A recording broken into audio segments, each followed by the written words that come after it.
listening to the Marriage Clinic podcast, a podcast on love, marriage, and personal development. Our purpose is to inspire and equip you with knowledge and skills to enable you to have lasting and fulfilling relationships. Now your host, Joshua Mogri. This is the Marriage Clinic podcast, a podcast about love, marriage, and your personal development. My name is Dr. Joshua Mogri, but you can also call me Uncle Josh. I'm here to give you all the information you need to help you build your relationships, your marriage, and also grow as a person. If this podcast has been of a benefit to you, I would ask that you do these few things for me. Please do like it. Please do leave a comment, and please share with somebody.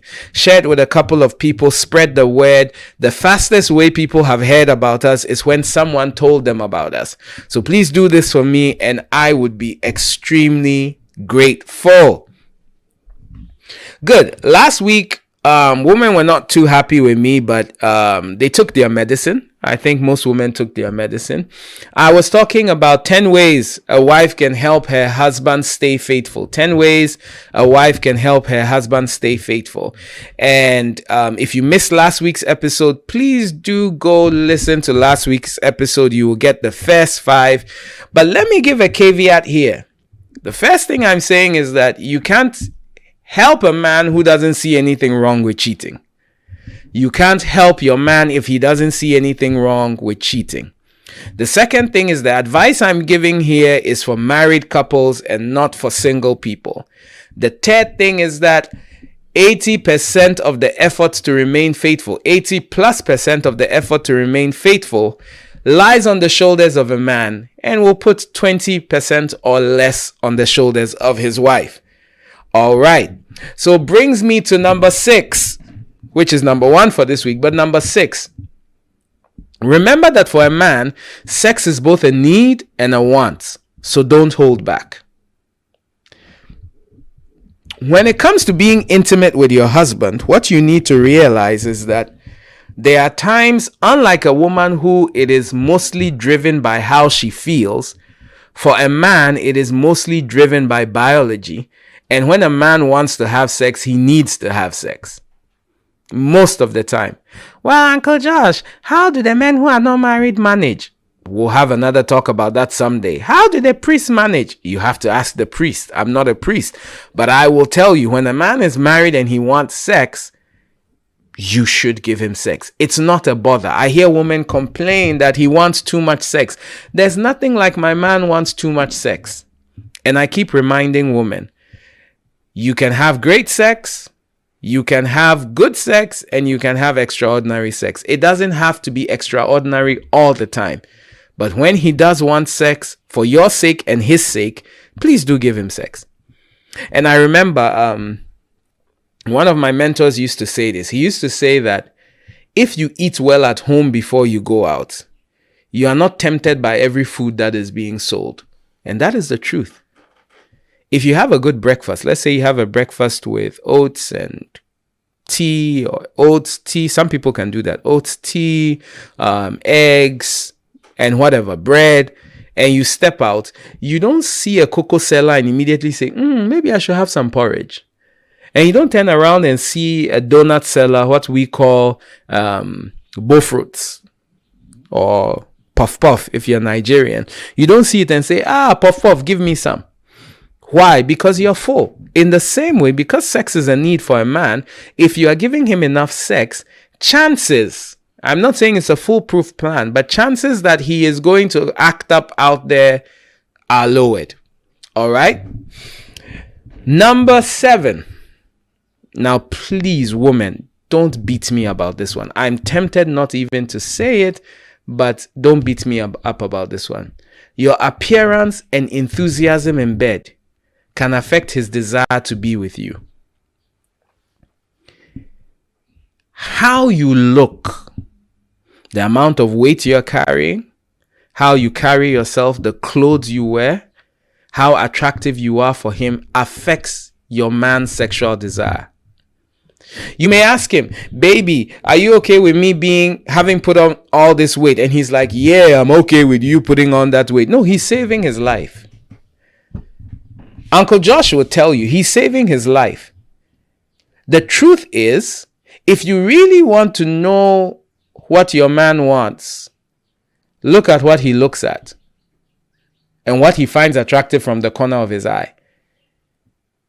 And I can just see the woman coming up. I've had 3 children for him. And the 3 children, yes, it is true that with age, your weight will change. It is true that after you have had children, it's more difficult to keep off the weight. It is true that if you're balancing a job and you're balancing raising children, being able to wear the clothes that he will find you attractive in, and being able to be at your goal weight is difficult, and so on and so forth. Yes, it is true, but you can have 2 truths. It is true that it is difficult for you to keep up and he should be appreciative, but it is also true that he doesn't desire you the way you look. Psh. So if you're going to do something about it, do something about it. And if you keep saying he should manage you like that, you are digging a hole for yourself. He will do his best, but some can't. But he should love me for me and not how I look. Believe you me, men are moved by what they see first. Men are creatures of sight. Attraction comes by sight. That's why 80 to 90% of the people who watch porn are men. All right? I'm just telling you the truth. Don't get angry with me. I'm just telling you the truth. How you look matters. Your appearance and the amount of weight you carry matters. Is it fair? No. Do I wish it was different? Yes. Is it what is going on? Yes. Don't turn off the podcast. I have some other easier ones. Number 8. Create a home that is a haven. Give him peace at home. Make sure he wants to come home. The home should be a place that he thinks about with fond memories and wants to come back to, not a place that is a war zone and he wants to avoid. So make your home a haven. Why is the burden on me?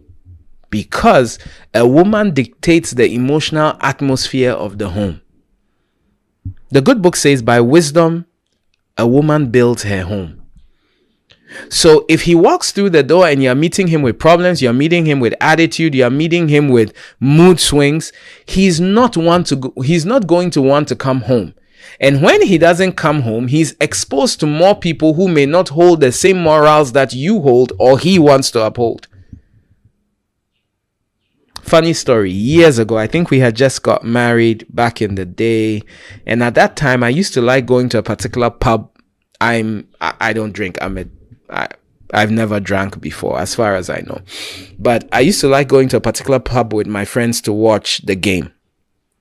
And it was a nice place. Before we married, I used to go there. And then after we got married, I still used to go when there was a big game.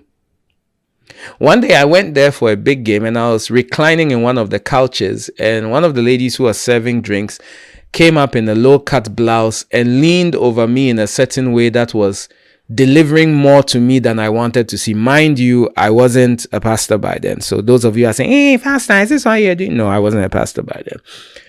And what she showed me, I'm not going to tell you what it did to me. But that was the day I went to the cable network and bought a decoder and came home and installed it and started watching the games at home.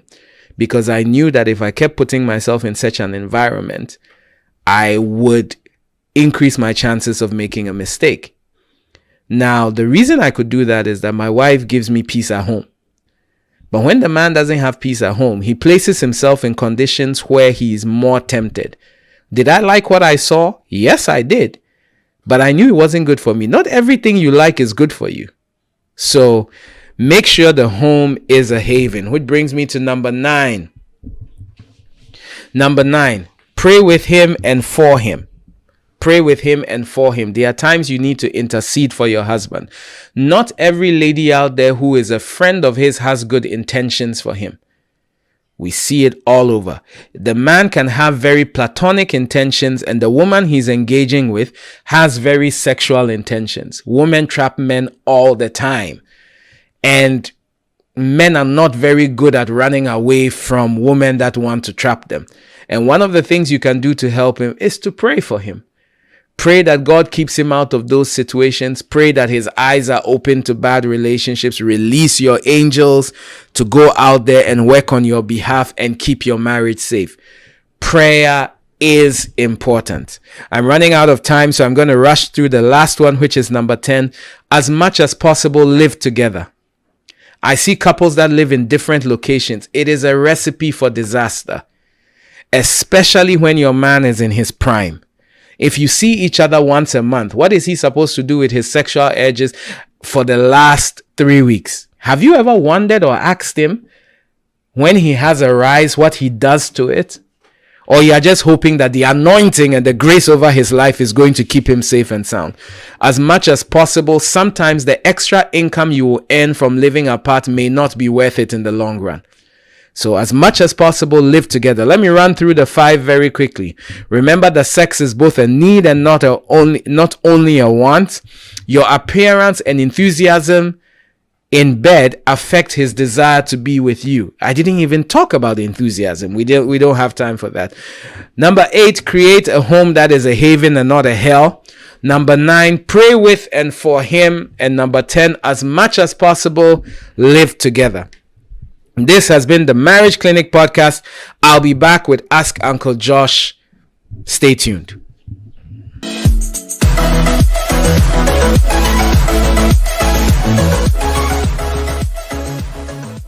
Interestingly, this is the second time I've heard this question this week. Is it okay to marry a lady that earns more than you and is a little older? These are 2 questions in one. Is it okay to marry a lady that earns more than you? It's fine to marry a lady that earns more than you. There's absolutely nothing wrong with marrying a lady that earns more than you, provided your ego will not die. The problem about a lady earning more is that because men are told they are supposed to be the major provider, which is not true in every circumstance, and never is true for a committed couple throughout the years, what tends to happen is that every time the lady speaks her mind, the man begins to think it's because she's bringing more money that she's talking to me like that. So if you are sitting watching TV and she comes with a baby and she says, please, can you hold the baby for me? In your mind, you're asking yourself, is it because she's paying the bills? That's why she's saying I should hold the baby. So the problem is not the woman. The problem is your confidence level. The problem is your confidence level. Can you deal with a woman that earns more than you? Can you deal with a woman that earns more than you? If the answer is yes, then by all means, go ahead and marry a woman that earns more than you. What you also need to understand is that throughout the marriage journey, income levels will change. There have been times in the marriage my wife has earned more, and other times I have earned more, and there are times we are at par, and so on. So it keeps changing. So you need to be confident in who you are. You could start out earning more than her and get married and lose your job. So if you are placing so much emphasis on who is earning more, I would ask that you deal with the issues deep down in you, the insecurities you have, before you attempt it. Now, can I marry a lady that's older than me? The question is, okay, the person said a little. What's a little? Because what may be a little may be a lot for the next person. Are you talking about a year? Are you talking about 2 years, 5 years, 10 years? I have seen people marry ladies of different ages. Now, let me explain why it's both a good idea and a bad idea. For reproductive reasons. A lady's best years to be able to have a child range between the age of 18 all the way to 27. Between 27 to 30, she's on borrowed time. Between 30 to 35, even biologically, they call her geriatric and say she's old. So if the lady is older than you and she's in a higher bracket, you must know that childbearing may be a problem. I say maybe. I didn't say will be a problem. Second thing is that if you put a boy and a girl that are the same age together, a lot of the time, the lady is wiser than the boy of the same age. So if you are dealing with a lady that's older than you, if you yourself have not matured well enough, she will find it difficult to submit to a fool. So that's another problem you will have. Then also we look at the issue of looks. Women tend to age because of hormonal reasons and other things. Women tend to look their age a little bit faster than men. So if she's older than you, then they are asking you, oh, you came with your mother, when actually that is your wife. So these are things you need to consider. If you have counter treatments for these issues, if you are dealing, look, I have met ladies who are 50 and they take care of themselves and they look like they are 20 something. You don't have a problem in that regard. If you are still within an age you can have children, or you don't really want children, that's also fine. But these are challenges you face. You need to know there are challenges that will be there, and you find ways to deal with them. All right. So take care. Bye-bye.